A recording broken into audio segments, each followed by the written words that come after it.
moralist propaganda against black people, corruption propaganda against African leaders that seek to change the economic status quo, and various moralist propaganda against the black diaspora in UK, leading to Brexit and the Tea Party and Donald Trump in the USA. The saddest part is that even blacks believe it. These newly independent nations adopted the corrupt system of government with a corrupting system of campaign finance. All politicians were inherently corrupt, but the issue was using corruption allegation, either true or false, to secure regime change of populist African leaders,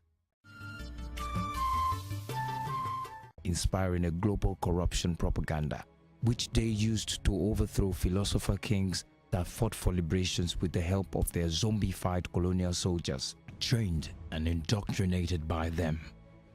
By the mid-60s, they had perfected plans to overthrow Nkrumah, their arch-enemy, Baliwa, the Prime Minister of African giant Nigeria, and Brazil's Goliath. In Ghana, John Stockwell, a CIA agent who was used to amplify a gold bed scandal against one of Nkrumah's aides to discredit the entire government, leading to Nkrumah's overthrow and tipping of the nation into socio-economic and political turmoil. In Nigeria, a John Thorne was cited in Kaduna, where he fed false information to media houses still under the control of British American owners managers like Charles Sharp, the founding managing director of the New Nigerian. They were to provoke young junior soldiers in Kaduna like Nzegu into carrying out a coup. Most important was the use of Olusegun Obasanjo. All the faces of corruption propaganda in Nigeria that we have talked about, Obasanjo was already involved. Because before the military struck in 1984, he was writing copiously about corruption in Nigeria. And of course, in 2015, you know the role he played. Shouting corruption on the rooftop. Where is he today? So he's an agent of the corruption propaganda machinery.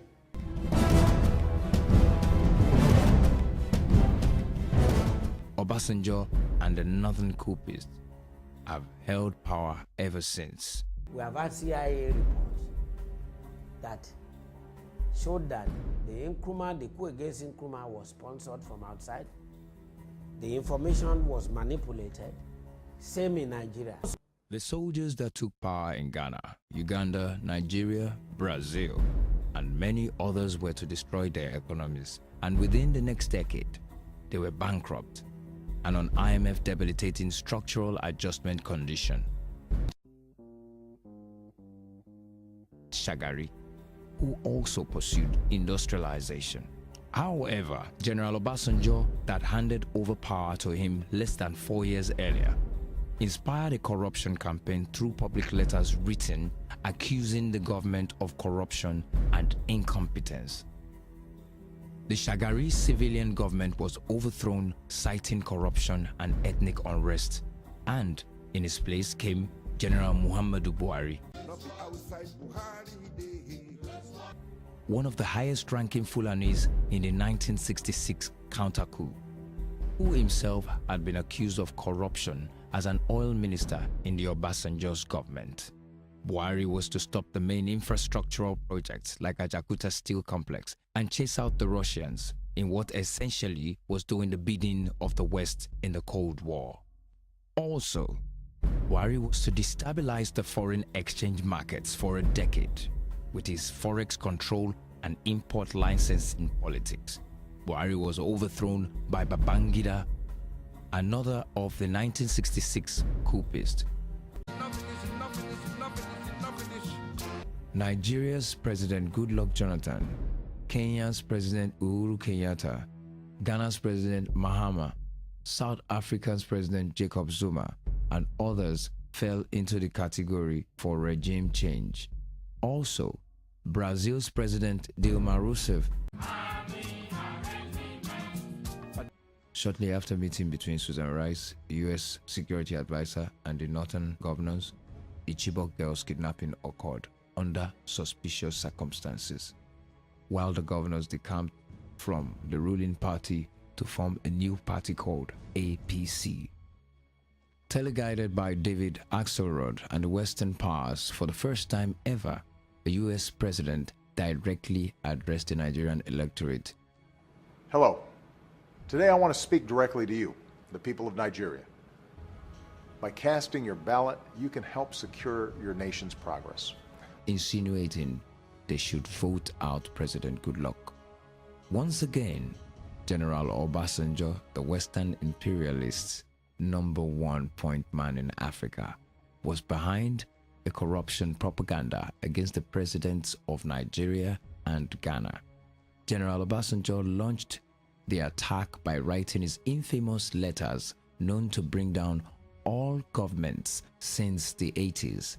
For Lamido Sanusi, the CBN governor, who had been put in place by the previous Yar'Adua regime to tarnish the government in a way that was tantamount to financial jihadism, falsely declared that over $40 billion was missing. Despite he and his northern cabal being the most corrupt, Obasanjo once again sided General Buhari into power. General Buhari was never true opposition, but put in place to block true northern opposition and to act as Obasanjo's king in waiting.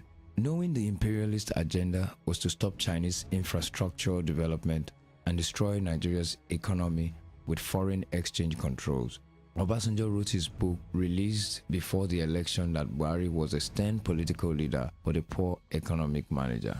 This was a small print cop-out and exit strategy, as on September 7th, the Senate announced that the cost of turbines had been grossly inflated under Obasanjo, and by September 11, the Senate president was accused of false declaration of assets under Obasanjo's 12 years earlier, which effectively stopped any further investigation into the missing power sector funds. This led to the greatest divestment in Nigeria, as one of the fastest growing economies in the world crashed into a recession. Buhari claimed that the government coffers had been looted dry, and a fall in crude oil prices to $38 brought the policy, despite inheriting over $30 billion in cash reserve and nearly another $10 billion in other accounts. In service, and the Civil War broke out. The federal government, which I then served, set up what they called Import Quota Allocation Committee to ration foreign exchange through import licensing. Some of us argued vigorously against it, because we know from economic literature that it can never work. That the more controls you have, the more corruption you're going to have. Strange that somebody could carry out a trick, a corruption propaganda, 3 times without our elders, our intellectuals pointing it out. And this is what has happened. We've had a corruption propaganda in 1964, in 1984, and in 2015.